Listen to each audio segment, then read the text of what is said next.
Hello everyone, welcome to my channel and welcome to all of you. दोस्तों, आज का जो हमारा टॉपिक है वह इंडियन कॉन्स्टिट्यूशन के जितने भी आर्टिकल्स हैं, ठीक है, 1 से लेकर 378 तक, 1 से लेकर 378 के बीच जितने भी आर्टिकल्स है, आप इन सभी को यहाँ पर बेसिक तरीके से कवर करेंगे। और ये सभी आर्टिकल्स जो है, जो भी आप कॉम्पिटिटिव एग्जाम की तैयारी कर रहे हैं उसके लिए बेहद इंपॉर्टेंट है, जैसे कि SSC, bank PO, UPSC, UPPSC या फिर एमपीपीएससी की बात करें, ठीक, ये सभी आपके लिए बेहद इंपॉर्टेंट है।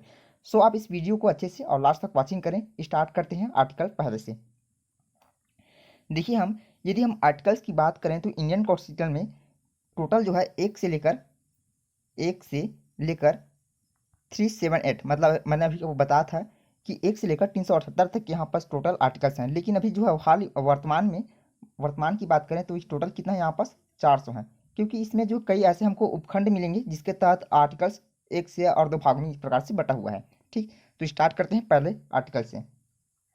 यदि हम आर्टिकल पहले की बात करें तो इसके तहत जो है संघ का नाम तथा राज्य क्षेत्र का उल्लेख हमको मिलेगा। किसके तहत? आर्टिकल पहले के तहत, ठीक है, संघ का नाम और राज्य क्षेत्र का उल्लेख हमको मिलता है। अनुच्छेद 2 के तहत नए राज्यों का प्रवेश या स्थापना, मतलब कह सकते हैं कि इस अनुच्छेद के तहत राज्यों का स्थापना व प्रवेश संबंधी प्रावधान का उल्लेख हमको मिलेगा। ठीक है। अनुच्छेद 3 राज्य का निर्माण तथा सीमाओं या नामों में परिवर्तन, मतलब इसके तहत जो है जो भी राज्य है उनकी सीमाओं में या फिर नामों में परिवर्तन किया जा सकता है, आर्टिकल 3 के तहत। अब उसके बाद है यहाँ पास अनुच्छेद 4। इसमें जो है पहली अनुसूची व चौथी अनुसूची के संशोधन तथा दो यहाँ पास तथा एक सेकंड, मार्का थोड़ा ठीक से नहीं चल रहा है।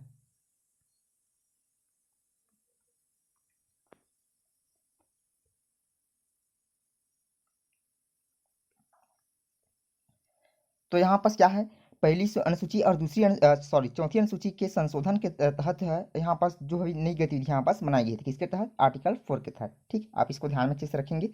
उसके बाद यहाँ पास जो अगला अनुच्छेद है, अनुच्छेद 5, इसके तहत जो है संविधान के प्रारंभ पर नागरिकता संबंधी उल्लेख का प्रावधान यहाँ पास किया गया था। किसके तहत? अनुच्छेद 5 के तहत। ओके। उसके बाद है यहाँ पास आर्टिकल 6।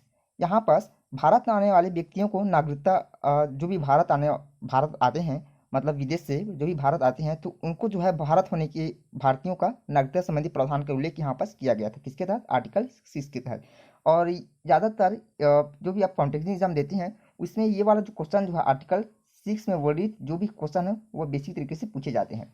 ठीक है, कि जो भी फॉरेन से आने वाली जो पर्सन होते हैं उनको जो है किस अनुच्छेद के तहत उनको नागरिकता प्रदान की जाती है, तो हमको यहाँ पास बताना है आर्टिकल 6 के तहत। ओके। उसके बाद है यहाँ पास अनुच्छेद 7। इसके तहत जो है पाकिस्तान जाने वाले व्यक्ति को नागरिकता संबंधी प्रावधान का यहाँ पास उल्लेख हमको मिलेगा। किसमें? अनुच्छेद 7 के तहत है। ठीक है। अनुच्छेद 8 के तहत भारत के बाहर रहने वाले व्यक्तियों को नागरिकता संबंधी प्रावधान का उल्लेख हमको अनुच्छेद 8 के तहत मिलेगा। यदि हम अनुच्छेद 9 की बात करें तो इसमें जो है विदेशी राज्य की नागरिकता लेने पर नागरिकता का न होना, इसके संबंधी हमको उल्लेख यहाँ पास मिलेगा। ठीक, आर्टिकल 9 के तहत।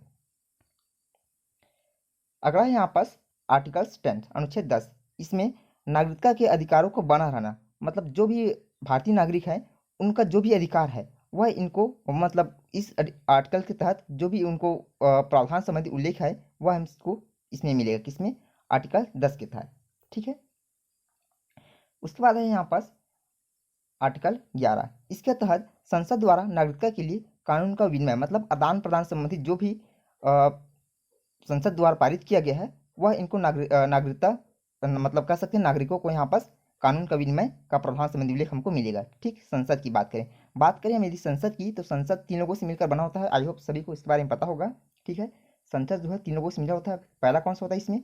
तो पहला होता है हमारा, एक होता है राष्ट्रपति, दूसरा होता है हमारा लोकसभा और तीसरा होता है हमारा राज्यसभा। ठीक, तीनों लोगों से मिलकर क्या बनता है? हमारा एक संसद का निर्माण होता है।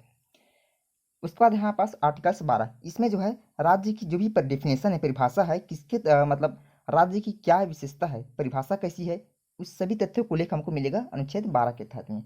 ठीक है, अनुच्छेद 12 के तहत। यदि हम अनुच्छेद 13 की बात करें तो मूल अधिकारों को असंगत तथा अल्पीकरण करने वाली विधियां का उल्लेख हमको मिलेगा अनुच्छेद 13 के तहत। अनुच्छेद 14 इसके तहत विधि के समक्ष समानता का अधिकार हमको प्रदान किया गया है। ठीक है, उसके बाद है यहाँ पास अनुच्छेद 14। ठीक है, और एक बात मैं आप लोगों को बता दूं कि यहाँ पास 14-15 मतलब आर्टिकल 14 से लेकर, ठीक है, 19 तक ये हमको जो है, जो भी हमको इंडियन कॉन्स्टिट्यूशन के तहत जो भी अधिकार मिले हैं वो सभी इसमें उल्लेख किए गए हैं। ठीक है, तो देखिए यहाँ पास मैंने आपको क्या बताया था कि आर्टिकल्स जो 14 है इसके तहत विधि के समक्ष समानता का अधिकार हमको प्रदान किया गया है। अनुच्छेद 15 के तहत धर्म, जाति, लिंग पर जो भी भेदभाव का प्रतिषेध है उसके तहत यहाँ पास प्रधान उल्लेख हमको मिलेगा। ठीक है, अनुच्छेद 16 की बात करें तो इसमें जो है लोक नियोजन में अवसर की समानता का प्रावधान का उल्लेख किया गया है, जबकि अनुच्छेद 17 में अस्पृश्यता, ठीक है, इसका मतलब होता है छुआछूत का अंत संबंधी प्रावधान का उल्लेख यहाँ पास किया गया है। अनुच्छेद 18 की बात करें तो इसमें जो है उपाधियों का अंत संबंधी प्रावधान का उल्लेख हमको मिलेगा, जबकि अनुच्छेद 19 में वाक्य की स्वतंत्रता, मतलब जो भी हम बोलते हैं, मतलब कह सकते हैं फंडामेंटल ऑफ राइट्स के तहत इसमें हमें बोलने का स्वतंत्र अधिकार मिला है। किसके तहत? अनुच्छेद 19 के तहत। ठीक, अब उसके बाद यहाँ पास अनुच्छेद 20, इसमें जो है अपराधों के दो सिद्धि के संबंध में संरक्षण संबंधी प्रावधान का उल्लेख किया गया है। ठीक है, इसी के तहत जो है जो राष्ट्रपति है वो क्या करता है कि अपराधियों को है उनमें यदि किसी प्रकार का दोष या उनके व्यवहार में कुछ परिवर्तन दिखाई देता है तो इसके तहत उनमें संरक्षण संबंधी प्रावधान दिया गया है। किसके तहत? अनुच्छेद के तहत। और ये देता कौन है? तो भारत का राष्ट्रपति देता है। उसके बाद यहाँ पास अनुच्छेद 21, इसमें जो है प्राण दैहिक स्वतंत्रता संबंधी प्रावधान का उल्लेख किया गया था। ठीक है, अब देखते हैं यहाँ पास अनुच्छेद 21 का। मैंने आपको जस्ट पहले बताया था कि हम जो भी मैंने यहाँ पास अभी फिलहाल कहा जाए 1 से लेकर 378 तक यहाँ पास जो भी आर्टिकल्स इंक्लूड किए हैं, वैसे तो है ये 400 कहा जाए, है ना, लेकिन मैंने यहाँ पास सिर्फ 378 यहाँ पास इंक्लूड किए हैं, तो उसमें जो है कुछ हमको उपखंड के रूप में मिला है। ठीक है, जैसे कि कह सकते इसमें अनुच्छेद 21 का दिया है। ठीक है, तो ये इसी का एक भाग है। ठीक, अनुच्छेद 21 का ही एक भाग है यहाँ पास 21 का। तो यहाँ पास पूछा है कि अनुच्छेद 21 का में किसका प्रावधान है, तो हमको बताना है यहाँ पास जो अनुच्छेद 21 का है इसमें जो है 6 से 14 वर्ष के बच्चों को शिक्षा का अधिकार दिया गया था। ठीक, किसके तहत? अनुच्छेद 21 के तहत। जो 6 से 14 वर्ष के बीच की आयु के बच्चे हैं उनको जो है शिक्षा संबंधी अधिकार का प्रावधान का उल्लेख हमको इसमें मिलेगा। अब उसके बाद यहाँ पास अनुच्छेद 22, इसमें कुछ दशाओं में गिरफ्तारी से संरक्षण संबंधी प्रावधान का उल्लेख यहाँ पास मिला है। किसमें? अनुच्छेद 22 के तहत। अगला उसके बाद अनुच्छेद 23, इसमें जो है मानव के दुर्व्यवहार और बाल आश्रम संबंधी प्रावधान को उल्लेख किया गया है। अनुच्छेद 24 की बात करें तो कारखानों में बालक नियोजन का प्रतिशत, ठीक है, मतलब कह सकते हैं कि इस अनुच्छेद मतलब 24 के तहत जो है जो भी बालक हैं, ठीक है, यदि उनकी आयु जो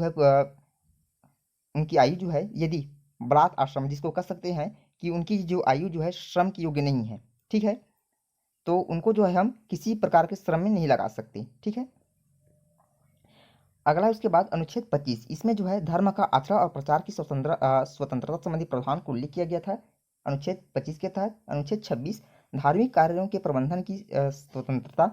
अनुच्छेद 29, अल्पसंख्यक वर्गों के हितों का संरक्षण। अनुच्छेद 30, शिक्षा संस्थाओं की स्थापना और प्रशासन करने का अल्पसंख्यक वर्गों को अधिकार दिया गया था। ठीक है, अगला उसके बाद अनुच्छेद 32, इसमें जो है अधिकारों को परिवर्तित कराने के लिए उपचार। अनुच्छेद 36 की बात करें तो इसमें जो है परिभाषा। अनुच्छेद 40 की बात करें तो ग्राम पंचायतों का संगठन, ठीक, ग्राम पंचायत संगठन या फिर गठन संबंधी प्रावधान का उल्लेख हमको मिला है।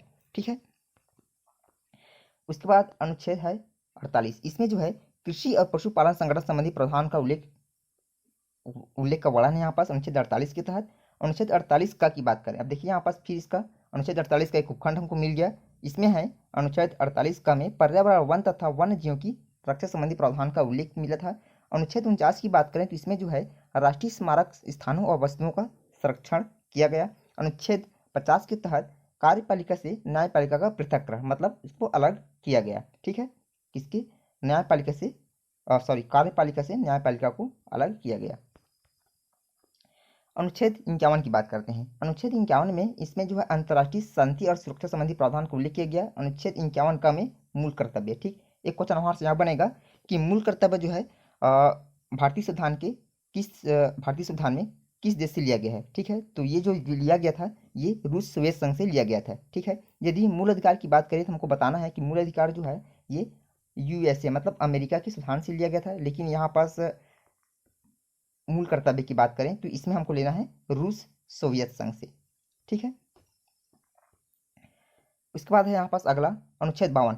इसके तहत जो है भारत का एक राष्ट्रपति होता है। ठीक, इसको ध्यान में रखेंगे कि अनुच्छेद 52 के तहत है भारत का एक राष्ट्रपति का पद यहाँ पर स्वीकृति किया गया था। ठीक है, अनुच्छेद 53 की बात करें तो इसमें जो है संघ की कार्यपालिका शक्ति नहीं होती थी। अब एक बात ध्यान रखेंगे, जो संघ की कार्यपालिका शक्ति होती है वो किसमें निहित होती है, तो वो भी राष्ट्रपति में ही निहित होती है।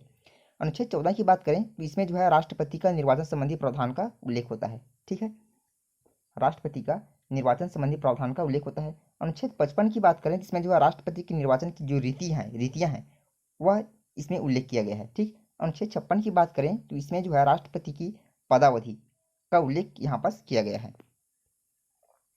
उसके बाद यहाँ पास अनुच्छेद 57, इसमें पुनर्विचार के लिए पात्रता। अनुच्छेद 57 में, अनुच्छेद 58 में राष्ट्रपति निर्वाचित होने के लिए अर्हताएं मतलब योग्यताएं, उनकी मतलब राष्ट्रपति के लिए कौन कौन सी योग्यता होना चाहिए, जो भी यहाँ पास उल्लेख है वह अनुच्छेद 58 तक हमको मिलेगा। अनुच्छेद 59 में राष्ट्रपति के पद के लिए शर्तें। ठीक है, राष्ट्रपति के पद के लिए जो भी शर्तें हैं वो भी हमको जो है अनुच्छेद 59 में हमको मिलेगा।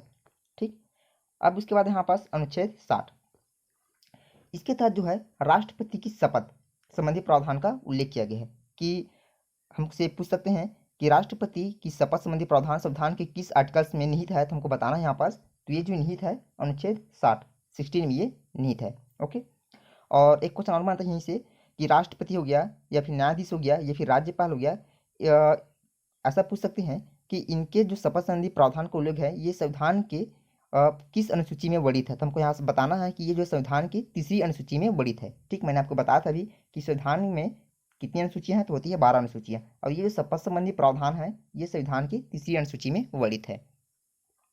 उसके बाद है यहाँ पास अनुच्छेद 61, इसके तहत जो है राष्ट्रपति पर महाअभियोग चलाने की प्रक्रिया का उल्लेख किया गया है। ठीक, यदि राष्ट्रपति जो अपने कार्यभार को अच्छे से व्यवस्थित नहीं कर पाता है, ठीक है, तो इसके तहत जो है अनुच्छेद 61 के तहत राष्ट्रपति पर महाअभियोग चला सकते हैं। ठीक है, अनुच्छेद 62 की बात करें तो इसमें राष्ट्रपति पद पर व्यक्ति को भरने के लिए निर्वाचन का समय और रीतियां संबंधी उल्लेख किया गया है। अनुच्छेद 63 की बात करें तो इसमें जो है भारत का उपराष्ट्रपति का पद इसी के तहत निर्वाचित किया गया है। ठीक है, किसके तहत, अनुच्छेद 63 के तहत।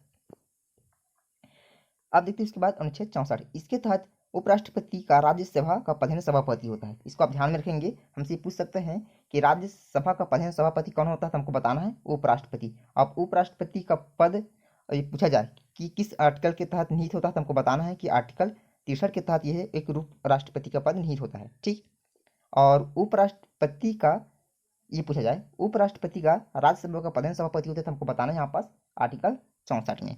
ठीक है, उसके बाद यहाँ पास अनुच्छेद 65, इसके तहत राष्ट्रपति के पद की रिक्त पर उपराष्ट्रपति के कार्य, मतलब कह सकते हैं यदि राष्ट्रपति अपने कार्यभार को करने में सक्षम नहीं है, मतलब कह सकते हैं यदि वह किसी समय आकस्मिक जैसे मृत्यु हो गई तो उस कंडीशन में उपराष्ट्रपति को उसके कार्यभार को उसमें सौंपा जाएगा। तो ये वर्णन किसमें है, तो ये हमको वर्णित मिलेगा अनुच्छेद 65 के तहत।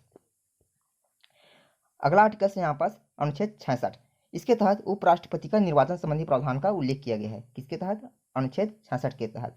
अनुच्छेद 67, इसके तहत उपराष्ट्रपति की पदावधि संबंधी प्रावधान का उल्लेख किया गया है। अनुच्छेद 68, इसके तहत उपराष्ट्रपति के पद के रिक्त पद को भरने के लिए निर्वाचन का उल्लेख हमको मिलेगा। अनुच्छेद 69 की बात करें तो उपराष्ट्रपति द्वारा शपथ, मैंने आपको अभी बताया था जस्ट पहले कि जो भी शपथ जैसे कि राज्यपाल, न्यायाधीश, राष्ट्रपति, इनके शपथ का उल्लेख हमको किस अनुसूची में मिलेगा, तो ध्यान में रखना है कि इनके शपथ का उल्लेख हमको भारतीय संविधान की अनुसूची 3 में मिलेगा। ठीक है, अगला यहाँ पास अनुच्छेद 70, अन्य आकस्मिकता में राष्ट्रपति के कर्तव्यों का निर्वहन। ठीक, तो ये हमको मिलेगा अनुच्छेद 70 के तहत। राष्ट्रपति और उपराष्ट्रपति के निर्वाचन संबंधी विषय ये वर्णित है अनुच्छेद 71 में। क्षमादान की शक्ति, तो ये वर्णित है अनुच्छेद 72 में। ठीक, और क्षमादान की शक्ति ये किस में निहित होती है, तो ये राष्ट्रपति में निहित होती है, आप इसको भी ध्यान में रखेंगे। ठीक है, अब देखते हैं उसके बाद अनुच्छेद 73, इसके तहत जो है संघ कार्यपालिका शक्ति का विस्तार होता है। ठीक, तो ये हमको मिलेगा अनुच्छेद 73 के तहत। ठीक, राष्ट्रपति को सलाह देने के लिए मंत्रिपरिषद, ठीक, जो भी मंत्रिपरिषद है राष्ट्रपति मतलब कह सकते हैं कि मंत्रिपरिषद की सलाह पर जो राष्ट्रपति अन्य मंत्रियों की नियुक्ति करता है। तो इसका उल्लेख हमको किस अनुच्छेद के तहत मिलेगा? तो ये मिलेगा अनुच्छेद 74 के तहत में। ठीक है, अब बात करते हैं अनुच्छेद 75। मंत्रियों के बारे में उपबंध संबंधी प्रावधान का उल्लेख हमको मिल रहा है यहाँ पास अनुच्छेद 75 के तहत। भारत का महान्यायवादी, ठीक है, भारत का महान्यायवादी, तो ये जो पद होता है ये अनुच्छेद 76 के तहत है, उल्लेख है ये। ठीक है, भारत सरकार के कार्य का संचालन ये वर्णित है अनुच्छेद 77 में। और राष्ट्रपति को जानकारी देने के लिए प्रधानमंत्री के जो भी कर्तव्य हैं ये वर्णित है अनुच्छेद 78 के तहत। ठीक, संसद का गठन की बात करें तो ये है वर्णित है अनुच्छेद 79 में। ठीक है, मैंने आपको बताया था कि संसद जो है 3 लोगों से मिलकर बना होता है, एक होता है राज्यसभा, लोकसभा और राष्ट्रपति। ठीक है, अब उसके बाद बात करते हैं आर्टिकल्स 80 में। तो इसमें राज्यसभा की संरचना संबंधी प्रावधान का उल्लेख किया गया है। अनुच्छेद 81 की बात करें तो इसमें जो है लोकसभा की संरचना संबंधी प्रावधान का उल्लेख किया गया है। ठीक है, अब है उसके बाद यहाँ पास अनुच्छेद 83। इसमें जो है संसद के सदनों की अवधि क्या है। ठीक, जो भी संसद की सदन की जो अवधि है, सीमा है, काल है, उसके गठन का जो भी यहाँ पास उल्लेख है वह अनुच्छेद 83 के तहत हमको मिलेगा। ठीक है, अनुच्छेद 84 की बात करें तो संसद के सदस्यों के लिए जो भी अर्हता लग रही है, जो भी योग्यता लगी है, उसका उल्लेख हमको अनुच्छेद 84 के तहत मिलेगा। ठीक है, संसद का सत्र और सत्रावसान और विघटन, ठीक है, विघटन, तो इसका उल्लेख मिलेगा हमको अनुच्छेद 85 के तहत। ठीक है, बात करते हैं राष्ट्रपति का विशेष अभिभाषण, तो ये हमको मिलेगा अनुच्छेद 87 के तहत। तो जितने भी मैंने अभी 1 से लेकर 87 तक के जो भी आर्टिकल्स यहाँ पास बताए हैं आप सभी को ध्यान में रखेंगे। बढ़ते हैं अगले आर्टिकल की तरफ। उसके बाद यहाँ पास अनुच्छेद 88। तो इसमें जो है संसद के बारे में मंत्रियों और महान्यायवादियों का अधिकार, जो भी अधिकार दिया गया है, प्रोवाइड किया गया है उनको, ठीक, सदनों के द्वारा, तो जो भी उल्लेख हमको मिलेगा वह मिलेगा हमको अनुच्छेद 88 में। ठीक है, 88 में राज्यसभा का सभापति और उपसभापति, ठीक, इनका उल्लेख मिलेगा हमको अनुच्छेद 89 के तहत में। ठीक, 89 के तहत। और उपसभापति का पद रिक्त होना है या फिर पद हटा जाना है, तो ये उल्लेख हमको मिलेगा अनुच्छेद 90 में। ठीक है, जो भी उपसभापति होता है उनका पद यदि रिक्त है, ये भी हटा दिया गया है, तो जो भी उल्लेख हमको मिलेगा अनुच्छेद 90 के तहत हमको मिलेगा। ठीक, अगला आर्टिकल यहाँ पास अनुच्छेद 91। इसके तहत जो है सभापति के कर्तव्यों का पालन और शक्तियाँ, ठीक, शक्तियों संबंधी उल्लेख यहाँ पास मिलेगा अनुच्छेद 91 के तहत में। ठीक है ना, और उसके बाद यहाँ पास सभापति या उपसभापति को पद से हटाने का संकल्प विचाराधीन हो सकता है तथा उसका पीठासीन न होना, तो ये जो उल्लेख वर्णित है वह है अनुच्छेद 92 में। ठीक, 92 के तहत। अब उसके बाद यहाँ पास अनुच्छेद 93, लोकसभा का अध्यक्ष और उपाध्यक्ष होता है, तो ये वर्णित है अनुच्छेद 93 में। ठीक है, लोकसभा का अध्यक्ष और उपाध्यक्ष होता है, ये वर्णित है अनुच्छेद 93 में। अध्यक्ष और उपाध्यक्ष का पद रिक्त होता है, तो ये वर्णित है अनुच्छेद 94 में। अध्यक्ष में कर्तव्य एवं शक्तियाँ निहित होती है, तो ये होता है अनुच्छेद 95 में। अध्यक्ष उपाध्यक्ष को पद से हटाने का संकल्प हो तब उसका पीठासीन होता है, तो ये वर्णित है अनुच्छेद 96 में। ठीक है, अब उसके बाद अनुच्छेद 97, सभापति, उपसभापति या अध्यक्ष उपाध्यक्ष के वेतन और भत्ते संबंधी जो भी उल्लेख है वहाँ पास वो हमको मिलेगा अनुच्छेद 97 में। ठीक, वेतन से एक और बात आया कि इंडियन कॉन्स्टिट्यूशन में वेतन संबंधी जो भी प्रावधान का उल्लेख किया गया है वह किस अनुसूची मिलेगा, तो ये मिलेगा संविधान के दूसरी अनुसूची में। ठीक, आप इसको भी ध्यान में रखेंगे। उसके बाद अगला यहाँ पास अनुच्छेद 98। इसके तहत जो है संसद का सचिवालय, ठीक, संसद का एक सचिवालय होता है, किसके तहत, अनुच्छेद 98 के तहत। संसद द्वारा शपथ का प्रतिज्ञान, तो यह है वर्णित है अनुच्छेद 99 में। अब उसके बाद है यहाँ पास अनुच्छेद, ठीक, 100, संसाधनों में मतदान रिक्तियाँ के होते हुए भी सदनों के कार्य करने की शक्ति और गणपूर्ति, तो ये वर्णित है अनुच्छेद 100 के तहत। उसके बाद यहाँ पास अनुच्छेद 108, कुछ दशाओं में दोनों सदनों की संयुक्त बैठक, तो ये जो है अनुच्छेद 8 में वर्णित है। ठीक है, एक सेकेंड, अनुच्छेद 8 में वर्णित है। ठीक, धन विधेयक संबंधी विशेष प्रक्रिया अनुच्छेद 109 में। धन विधेयक की परिभाषा अनुच्छेद 110 में। विधेयकों पर अनुमति, तो ये अनुच्छेद 111 में। और वार्षिक वित्तीय विवरण, तो ये है अनुच्छेद 12 में। ठीक है, वार्षिक वित्तीय विवरण मतलब ये जो भी बजट संबंधी प्रावधान का उल्लेख किया गया है ये हमको मिलेगा अनुच्छेद 112 के तहत में। अब उसके बाद है अनुच्छेद 118। तो ये जो है जो भी प्रक्रिया मतलब प्रोसेस के नियम है वो अनुच्छेद 118 में वर्णित है। संसद में प्रयोग की जाने वाली भाषा, तो ये वर्णित है अनुच्छेद 120 में। ठीक है, संसद विश्रांति काल में राष्ट्रपति के अध्यादेश जो जारी करता है वो एक अनुच्छेद 123 में वर्णित है। ठीक है, मतलब कह सकते हैं राष्ट्रपति जो अध्यादेश जारी करता है तो हमको बताना है कि राष्ट्रपति अनुच्छेद 123 के तहत एक अध्यादेश जारी करता है। ओके, अब उसके बाद यहाँ पास अनुच्छेद 124, तो ध्यान में रखेंगे कि अनुच्छेद 24 के तहत है उच्चतम न्यायालय की स्थापना की गई थी। ठीक है, अनुच्छेद 124 के तहत जो है उच्चतम न्यायालय की स्थापना और गठन किया गया था। और एक बात और बता दें आपको मैं कि जो सर्वोच्च न्यायालय का जो न्यायाधीश होता है उसकी नियुक्ति भी अनुच्छेद 124 के तहत ही की जाती है। ठीक है, अब उसके बाद है अनुच्छेद 125, तो इसमें जो है न्यायाधीशों को वेतन संबंधी प्रावधान का उल्लेख किया गया था। ठीक है, और मैंने आपको बताया था कि वेतन संबंधी प्रावधान जो है इंडियन कॉन्स्टिट्यूशन के किस अनुसूची में वर्णित है, ये अनुसूची दूसरी में वर्णित है। ठीक है, अनुसूची 2 में। उसके बाद यहाँ पास अनुच्छेद 126, तो इसके तहत जो है कार्य मुख्य न्यायमूर्ति की नियुक्तियाँ की जाती है। ठीक है, मतलब न्यायाधीश की नियुक्ति की जाती है किसके तहत, अनुच्छेद 124 के तहत। उसके बाद है अनुच्छेद 127, तो इसके तहत जो है तदर्थ न्यायमूर्तियों की नियुक्ति की जाती है। अब इसको दोनों को ध्यान में रखेंगे। ठीक है, यदि कार्य मुख्य न्यायमूर्ति की नियुक्ति की बात की जाए तो हमको यहाँ पास लगाना है अनुच्छेद 126। यदि तदर्थ न्यायमूर्तियों की नियुक्ति के बारे में पूछा जाए तो हमको लगाना है यहाँ पास 127। ठीक है, उसके बाद यहाँ पास अगला अनुच्छेद 128, तो इसके तहत जो है जो भी सेवानिवृत्त मतलब जो भी रिटायर्ड न्यायाधीश हैं उनकी उपस्थिति संबंधी उल्लेख हमको मिलेगा अनुच्छेद 128 के तहत में। ठीक है, उच्चतम न्यायालय का अभिलेख या फिर न्यायालय का होना तो ये मिलेगा हमको अनुच्छेद 129 के तहत। उच्चतम न्यायालय का स्थान तो ये मिलेगा हमको अनुच्छेद 130 के तहत। उच्चतम न्यायालय की आरंभिक अधिकारिता तो ये मिलेगा हमको अनुच्छेद 131 के तहत में। ठीक, उसके बाद यहाँ पास अनुच्छेद 137, तो इसके तहत जो है निर्णय या आदेशों का पुनर्विलोकन किया गया था। अनुच्छेद 143 के तहत उच्चतम न्यायालय के उच्चतम न्यायालय से परामर्श मतलब सलाह करने की जो शक्ति होती है वो राष्ट्रपति के पास होती है। ठीक है, तो ये वर्णित है अनुच्छेद 143 में। अगला यहाँ पास अनुच्छेद 144, तो इसके तहत जो है सिविल या फिर न्यायिक पदाधिकारी द्वारा जो भी उच्चतम न्यायालय की सहायता ली जाती है वो वर्णित है यहाँ पास अनुच्छेद 144 में। ठीक, अब इसके बाद अनुच्छेद 148, तो इसके तहत एक भारत का क्या होता है, एक नियंत्रक एवं महालेखक परीक्षक होता है किसके तहत, अनुच्छेद 148 के तहत। अब ये वाला क्वेश्चन जो है मोस्ट वीआईपी है, इसको आप ध्यान में रखेंगे। ठीक है, इसमें से इस आर्टिकल के तहत जो है कई क्वेश्चन बना के पूछे जाते हैं कि भारत के नियंत्रक एवं महालेखा परीक्षक किस अनुच्छेद के तहत होता है, तो हमको बताना है यहाँ पास अनुच्छेद 148 के तहत। अगला आर्टिकल से यहाँ पास 149 अनुच्छेद।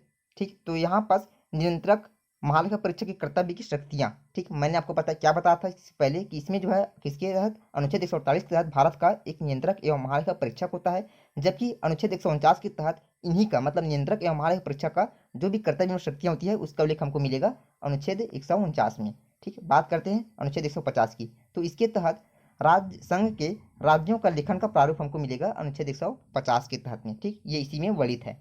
उसके बाद यहाँ पास अनुच्छेद 153, तो इसके तहत जो है राज्यों का एक राज्यपाल होता है। ठीक, इसको भी आपको ध्यान में रखना है, ये क्वेश्चन भी मोस्ट वीआईपी है, कई बार एग्जाम में पूछा भी गया ये। ठीक, कि किस अनुच्छेद के तहत जो है प्रत्येक राज्य के लिए एक राज्यपाल होता है, तो हमको बताना है कि अनुच्छेद 153 के तहत जो है तहत ही प्रत्येक राज्य के लिए एक राज्यपाल होता है। ठीक है, अब यहाँ पास अनुच्छेद 154, तो इस आर्टिकल के तहत जो है राज्य की जो कार्यपालिका शक्ति होती है वो किसमें निहित होती है। ठीक है, तो हमको बताना है यहाँ पास राज्यपाल।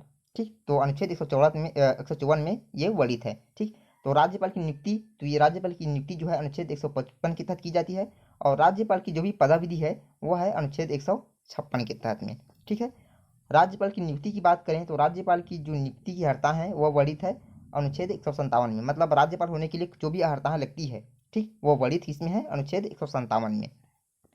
अगला उसके बाद यहाँ पास अनुच्छेद 158, इसके तहत मतलब इस आर्टिकल के तहत राज्यपाल के पद के लिए जो भी शर्तें लगी होती है, जो भी शर्तें होती है वो वर्णित किसमें है, तो अनुच्छेद 158 में। राज्यपाल द्वारा शपथ का प्रतिज्ञान, तो ये वर्णित है अनुच्छेद 159 में। ठीक है, राज्यपाल को सलाह देने के लिए मंत्रिपरिषद, ठीक, मंत्रिपरिषद जो भी सलाह देते हैं किसको, राज्यपाल को, तो इसका वर्णन किसमें है, अनुच्छेद 163 में ये उल्लेख है। अगला उसके बाद अनुच्छेद 164, ठीक है, तो मंत्रियों के बारे में अन्य उपबंध, जो भी उपबंध दिए जाते हैं तो ये वर्णित किसमें है, अनुच्छेद 164 में ये वर्णित है। राज्य का एक महाधिवक्ता होता है, तो किस आर्टिकल के तहत, तो 165 आर्टिकल के तहत। राज्य सरकार का संचालन होता है या फिर करता है, तो ये वर्णित किसमें है, अनुच्छेद 166 में इसका वर्णन किया गया है। ठीक है, उसके बाद यहाँ पास अनुच्छेद 167, तो राज्यपाल को जानकारी देने के संबंध में मुख्यमंत्री के जो भी कर्तव्य होते हैं, जो भी मुख्यमंत्री के मतलब चीफ मिनिस्टर के जो भी कर्तव्य होते हैं किसके प्रति, राज्यपाल के प्रति, तो इसका वर्णन किसमें है, अनुच्छेद 167 में इसका वर्णन किया गया है। ठीक है, अगला आर्टिकल उसके बाद अनुच्छेद 168। तो ये राज्य के विधानमंडल का जो भी गठन है वह इसमें हमको मिलेगा, जो भी उल्लेख है वो मिले हमको अनुच्छेद 168 के तहत हमको मिलेगा। अगला अनुच्छेद है यहाँ पास 170, अनुच्छेद 170 विधानसभा की जो भी संरचना है, ठीक, वह ये हमको मिलेगा अनुच्छेद 170 के तहत में। ठीक, किसी बात, विधानसभा की संरचना की बात, और विधान परिषद की संरचना की बात की जाए तो हमको लगाना है यहाँ पास 171। ठीक है, अगला आर्टिकल से यहाँ पास उसके बाद अनुच्छेद 172, तो राज्य के विधानमंडल की अवधि मतलब समय, ठीक है, तो इसका जो उल्लेख है वर्णित है वह है अनुच्छेद 112 में वर्णित है। ठीक, और यदि पूछा जाए कि राज्यपाल का विशेष अभिभाषण, इसका उल्लेख किस अनुच्छेद के तहत मिलेगा, तो हमको बताना है अनुच्छेद 176 के तहत। सदनों के बारे में मंत्रियों और महाधिवक्ता के अधिकार, तो ये जो वर्णित है अनुच्छेद 177 में वर्णित है। ठीक है, विधानसभा का अध्यक्ष और एक उपाध्यक्ष होता है, ये वर्णित किसमें, अनुच्छेद 178 में वर्णित है। ठीक है, और अध्यक्ष तथा उपाध्यक्ष का पद रिक्त होना, यह पद से हटाया गया है, तो ये वर्णित है अनुच्छेद 179 में। ठीक है, उसके बाद है यहाँ पास अनुच्छेद 180, तो अध्यक्ष के पदों के कार्य व शक्तियाँ, इसका जो उल्लेख मिलेगा हमको, तो ये मिलेगा अनुच्छेद 180 के तहत में।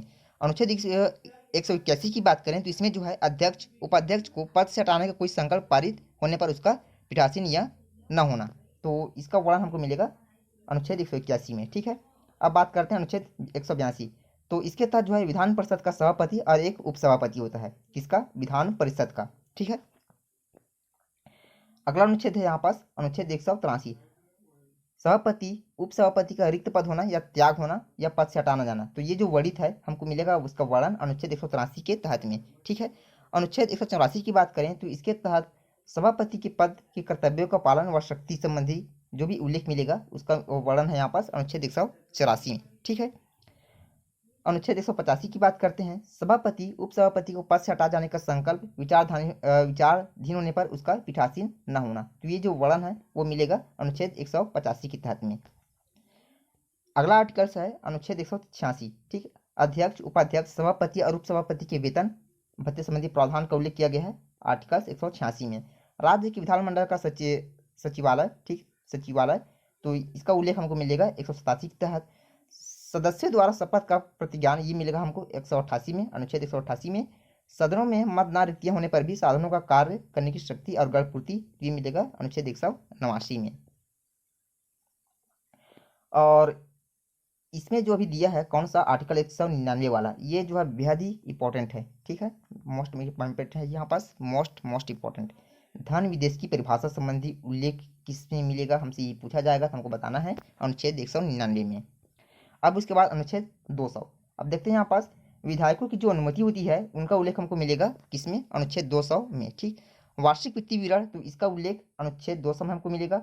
विधानमंडल में अध्यादेश सत्यापित करने के राज्यपाल की जो शक्ति होती है वो मिलेगा हमको किसमें, अनुच्छेद 213 में। ठीक है, अगला अनुच्छेद है अनुच्छेद 214।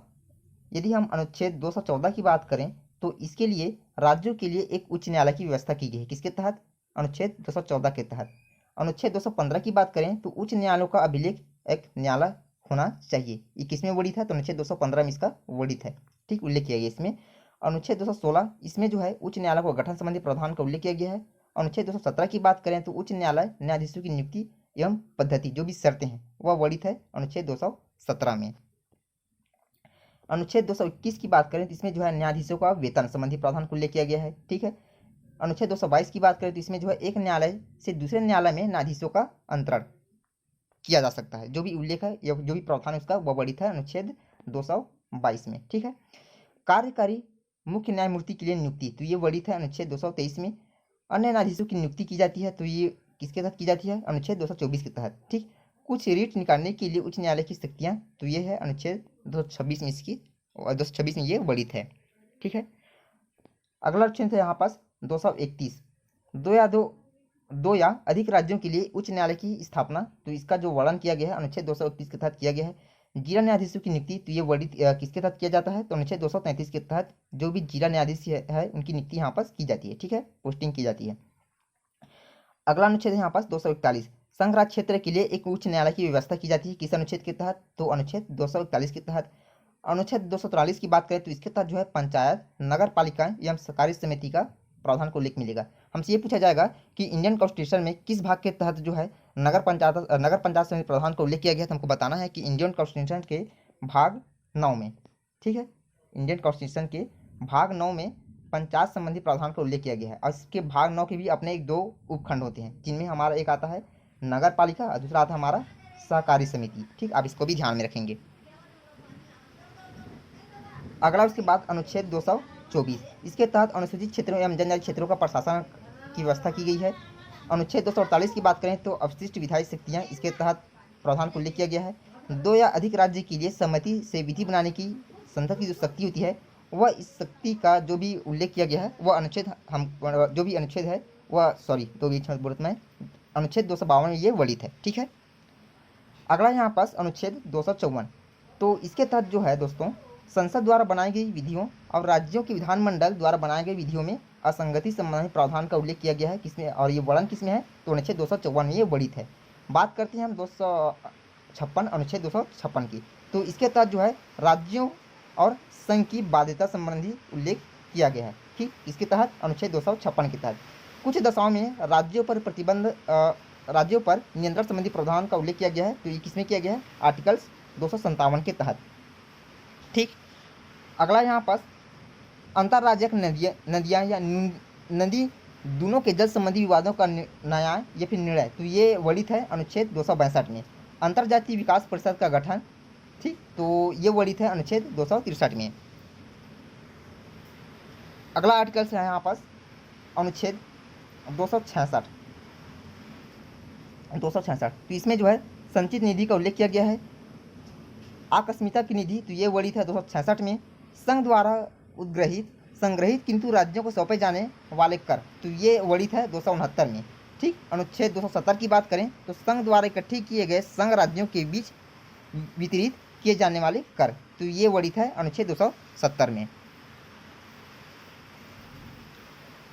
अगला आर्टिकल उसके बाद अनुच्छेद 281, तो इसके तहत जो है एक वित्त आयोग का गठन किया गया है। अनुच्छेद 281 की बात करें तो वित्त आयोग की सिफारिशें संबंधी प्रावधान को उल्लेख किया गया है। भारत सरकार द्वारा उधार लेना, तो ये वर्णित है अनुच्छेद 292 में। राज्य द्वारा उधार लेना, तो ये वर्णित है 293 में। आप इसको भी थोड़ा सा ध्यान में रखेंगे, यदि भारत सरकार द्वारा बोला गया तो हमको लगाना है अनुच्छेद 292, यदि राज्य सरकार द्वारा बोला जाए तो हमको लगाना है अनुच्छेद 293, ओके। अब उसके बाद यहाँ पास अनुच्छेद 300 का, ठीक, अनुच्छेद 300 का, इसके तहत जो संपत्ति का अधिकार का उल्लेख किया गया है। व्यापार, वाणिज्य और समागम की स्वतंत्रता, तो ये वर्णित है अनुच्छेद 301 में। राज्य की सेवा करने वाले व्यक्तियों की भर्ती और सेवा, तो ये वर्णित है अनुच्छेद 309 में, ठीक है। उसके बाद यहाँ पास अनुच्छेद 310, तो इसके तहत जो है संघ या राज्य की सेवा करने वाले व्यक्तियों की पदावधि का उल्लेख वर्णित है, ये वर्णित है 310 में। संक्रमणकालीन उपबंध, तो ये वर्णित है अनुच्छेद 313 में। राज्य सरकार के लिए लोक सेवा आयोग, तो ये वर्णित है अनुच्छेद 315 में। सदस्यों की नियुक्ति एवं पदावधि, तो ये वर्णित है अनुच्छेद 316 में, ठीक है। अगला आर्टिकल से उसके बाद यहाँ पास लोक सेवा आयोग की किसी सदस्य को हटाया जाना या निलंबित किया जाना, ठीक है, तो ये वर्णित है अनुच्छेद 317 में। लोक सेवा आयोग की कृत्य, तो ये वर्णित है अनुच्छेद 320 में। और प्रशासनिक अधिकरण, इसका उल्लेख हमको मिलेगा अनुच्छेद 323 के भाग क में। अगला आर्टिकल से उसके बाद यहाँ पास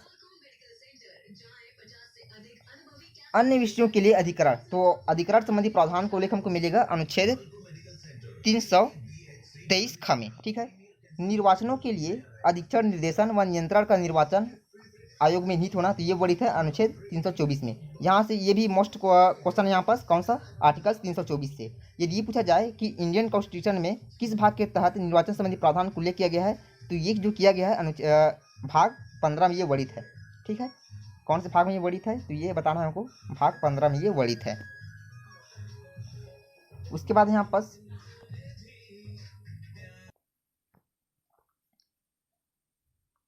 अनुच्छेद 331 की बात करें तो इसके तहत जो है लोकसभा में आंग्ल भारतीय समुदायों का प्रतिनिधित्व। अनुच्छेद 332 की बात करें तो इसके तहत राज्य के विधानसभा में अनुसूचित जाति व अनुसूचित जनजातियों के लिए जो भी स्थान जो उनका जो आरक्षण किया गया था, ठीक है, ये उल्लेख हमको मिलेगा अनुच्छेद 332 में। अनुच्छेद 333 इसके तहत राज्य की विधानसभा में आंग्ल भारतीय समुदायों का प्रतिनिधित्व का विवरण हमको मिलेगा अनुच्छेद 333 के तहत। ओके, अगला आर्टिकल्स यहाँ पास अनुच्छेद 343, तो इसके तहत जो है संघ की जो भी परिभाषा बताई गई थी वो वर्णित है इसमें, अनुच्छेद 343 में ये वर्णित है। राज्यसभा के संबंध में आयोग और संसद की समिति, तो इसका जो उल्लेख मिलेगा हमको अनुच्छेद 344 में मिलेगा। अनुच्छेद 350 क की बात करें तो इसके तहत प्राथमिक स्तर पर मातृभाषा में शिक्षा की सुविधाएं दी गई थी, ठीक। इसके तहत आर्टिकल्स 350 क के तहत हिंदी भाषा के विकास के लिए निर्देश जो भी दिए गए थे वो वर्णित है अनुच्छेद 351 में। आपात की घोषणा का जो भी प्रभाव हुआ है वो वर्णित है अनुच्छेद 352 में, ठीक है। अगला आर्टिकल्स अनुच्छेद 356, तो इसके तहत राज्य में संवैधानिक तंत्र की विफल हो जाने की दशा में जो भी उपबंध दिए गए हैं, ठीक है, राज्य के संवैधानिक तंत्र की विफल हो जाने की दशा होने पर, ठीक है, तो इसका जो वर्णन किया है वह वर्णन है यहाँ पास अनुच्छेद 356 में। अगला आर्टिकल्स ये है अनुच्छेद 360, तो इसके तहत जो है वित्तीय आपात के बारे में जो भी उपबंध दिया गया था ये वर्णित किसमें है, ये वर्णित है अनुच्छेद 360 में। अनुच्छेद 368 की बात करें, संविधान का संशोधन करने की संसद की जो शक्ति है और उसकी जो भी प्रोसेस जो भी प्रक्रिया है वो किसमें वर्णित है, तो ये हमको बताना है कि ये जो वर्णित है ये वर्णित है अनुच्छेद 368 में। ओके, अगला यहाँ पास अनुच्छेद 377, ठीक, तो इसके तहत जो है भारत के नियंत्रक महालेखा परीक्षक के बारे में जो भी उपबंध है, ठीक, ये इसका वर्णन किसमें है, इसका वर्णन जो है अनुच्छेद 377 में है। अब उसके बाद यहाँ पास लास्ट सबसे अनुच्छेद 378, तो इसके तहत जो है दोस्तों लोक सेवा आयोग के बारे में उपबंध यहाँ पास दिया गया है, ठीक है। तो आई होप आप सभी की वीडियो अच्छा लगा होगा। इंडियन कॉन्स्टिट्यूशन की जो भी यहाँ पास वीडियो मैंने इंक्लूड की हैं सभी आपके लिए बेहद ही खास है। आप इसको अच्छे से और अधिक से अधिक शेयर करें, लाइक सब्सक्राइब, ठीक है, और इसी के साथ जो भी बच्चे इस वीडियो को देख रहे हैं वे अधिक से अधिक इसको अपने दोस्तों को फॉरवर्ड करें ताकि वह भी इस वीडियो को अच्छे से वॉचिंग कर सकें। ओके, जय हिंद, वंदे मातरम, वेलकम।